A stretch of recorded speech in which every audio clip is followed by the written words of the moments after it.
Hello and welcome back to another episode of the Nicole Vignola Show. It's me, Nick, your pocket neuroscientist. Today we're going to be talking about motivation, specifically intrinsic motivation. So if you've never heard of that, intrinsic motivation is essentially the kind of motivation that comes from within. So you've got extrinsic motivation, things like external goals, maybe a weight goal, maybe a financial incentive, maybe you're working to get a performance review.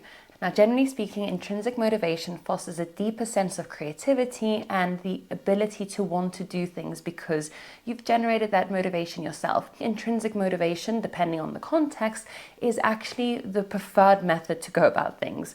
What that means is that if you decided you're going to eat healthy and you do it because you want to feel good about yourself, instead of having an external goal, like a weight goal, then usually you'll be able to stick to that goal of eating healthy for a much longer period of time. It'll also mean that you'll change your habits in a much easier way because it'll feel less restrictive and more like you're doing something positive for yourself. So having a weight goal, and this is a really good example, this is why I'm using it, having a weight goal is helpful, of course, especially if you have maybe an event that you want to get to. The problem is that a lot of people will lose the weight, and because they actually haven't changed that intrinsic meaning of what it is to feel good and be slimmer or whatever the goal is, usually people fall off the bandwagon and then go back to their old habit, their old patterns. Whereas when we change from the inside with intrinsic motivation, like I want to wake up and feel better, I want to feel nourished, I want to feel healthy, I want to feel active, then generally speaking, that will allow you to actually embark on this goal and change for good. Intrinsic motivation is tied to your brain's reward system. So specifically how your brain perceives rewards and how it releases dopamine to help you get to those rewards.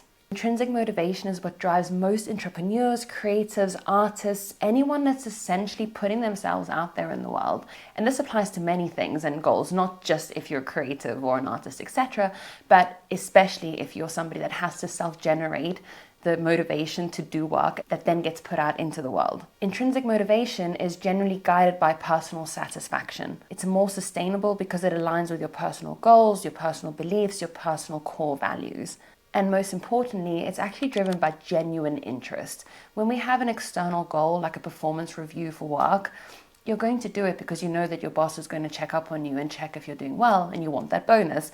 But when you have a genuine interest, like maybe you're an artist, maybe you're somebody that's creating, maybe you're working on a side project that you want to lift off the ground, that intrinsic motivation is going to get you a lot further. So, how do we find intrinsic motivation? I'm going to give you 4 steps to finding that intrinsic motivation so that you can actually learn to enjoy the process instead of just focusing on the outcome, because the entire journey is part of it.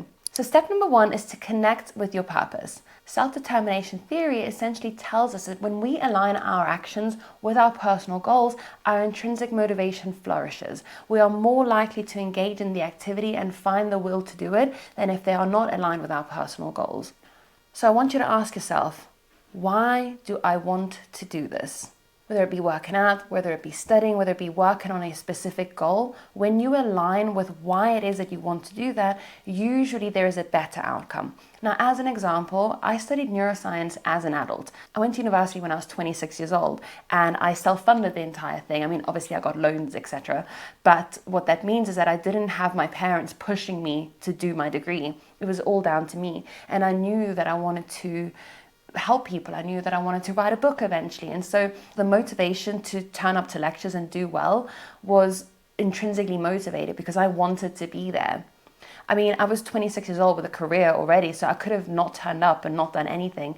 But the self-generated motivation to show up and do well was there because I knew that I wanted something from this in the future. I knew that I was paying for it. I knew that it was all down to me and it was genuinely aligned with what I wanted to do. What neuroscientific studies show us is that when we are connected with this purpose and our actions are aligned with this purpose and we are doing it from a place of intrinsic motivation because we want to do it, the ventral medial prefrontal cortex lights up, which is essentially responsible for that feeling of fulfillment and satisfaction. And so key brain areas that are responsible for making you feel good light up, and then that will be a self-generating cycle in itself. That'll be a positive feedback loop that'll make you want to continue doing it. And every time you enjoy it and you do well, then that part of the brain will continue to light up and you'll continue to have that motivation to keep going. Of course, there are going to be downfalls where you have bad days, but the important thing is to always come back to that question. Why do I want to do this? Once you know your why, then everything becomes a little bit easier. So step number 2 is to set personal and meaningful goals. This aligns with autonomy. So when we have autonomy over our goals and what it is that we want, our intrinsic motivation goes up, and we are more likely to then engage in those goals and see them as an opportunity for change, growth, excitement, instead of a chore. Which is generally what happens when you have to do something for somebody else, or you have a deadline. You're kind of like, I don't really want to do it. And then you have to like generate that extrinsic motivation. Like, if I don't do it, I'll probably get reprimanded, or I'll fail my grades, etc. Or my teacher will tell me off, or my boss will fire me. But when we have these personal goals and we know that we're working towards something and it aligns with our personal values and it aligns with step 1, then we essentially have this intrinsic motivation to want to keep going. And we don't see them as an obstacle, we see them as the next step. Now, setting them out can actually help you pave that path into changing or reaching the place that you want to get to. Because oftentimes we procrastinate because things can feel a little bit scary. Procrastination is rooted in the fear of the outcome, whether it be fear of success, fear of failure, fear of people judging, or fear of not really knowing how to get to place B. That's where procrastination happens. There's that resistance to not want to start. And that's why setting these small personal goals can be really helpful, because it allows you to have these kind of checkpoints to reach the next place. Especially if you have a very big goal. I don't know, let's say you want to have your own chat show one day, but you haven't even got an Instagram channel. You're probably going to want to start with baby steps, like planning your content, showing up on social media regularly, and then eventually you'll end up at the place where you can maybe have your own podcast or have your own chat show, etc. But the point is that you have to have these small goals implemented, because otherwise that massive goals just feels a little bit too unattainable.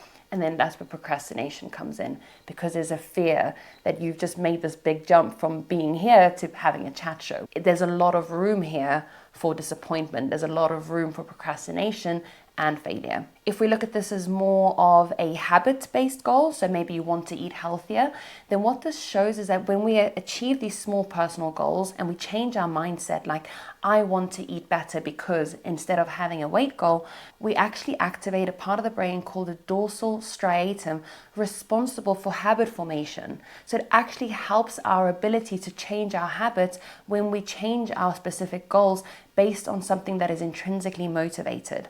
Like, I want to eat better, I want to feel better, instead of having this external goal. Step number 3 is to make the process enjoyable. We're going to focus on the end goal. It always happens. This is how we're wired as humans for some particular reason.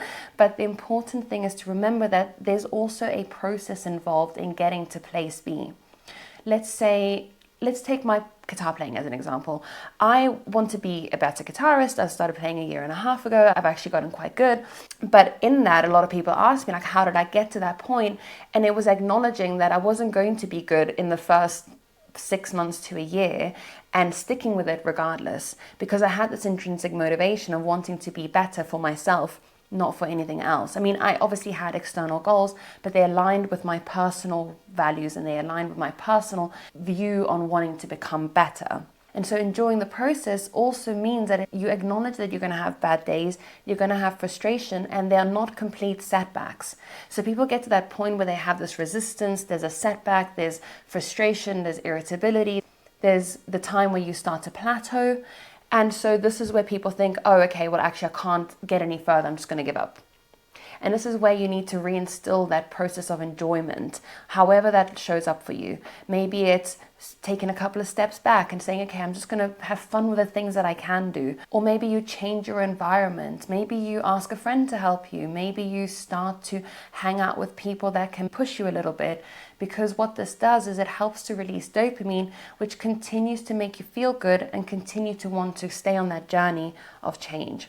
So it's very important that we maintain a level of play and fun and lightness and enjoyment in the process, because we can get so bogged down with the end goal and then we berate ourselves. We berate ourselves for not being as good as we should be, or we start to focus on how we're still not where we want to be.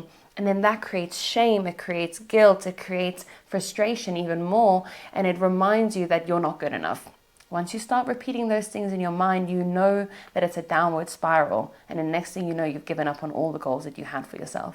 Which brings me to my last step. Step number 4, And if you've been listening to me for a long time, you're going to eye roll because you're always hearing it from me. You have to celebrate the small wins. When we celebrate the small wins, our brain releases dopamine. Because what happens again is that if we berate ourselves, we don't release dopamine. That creates shame. Dopamine is a reward-based learning mechanism that told you what you did well so that you can continue to do that.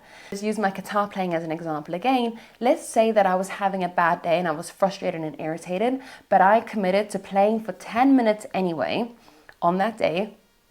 What could happen is that you could say, oh, well, you actually didn't have a very productive session. Or you could reframe that as, hey, I still showed up for those 10 minutes even though I didn't want to. And that is going to release dopamine. It's going to make you feel good. And so the next time you're not going to have this heavily bogged down negative experience around playing guitar. You're going to say, hey, I still showed up for myself and I still committed to the goal regardless of me having a bad day. And then you're going to want to continue on this pursuit of achieving your goals. And there you have it. So 4 science-backed methods to help you achieve your goals and find intrinsic motivation. I hope you found this helpful. If you could please like, comment, and subscribe, you'll be helping the channel grow, and I'm deeply appreciative of that. You're going to help me take this channel to the stratosphere and beyond. It's me, Nick, your pocket neuroscientist. I'll see you all next week.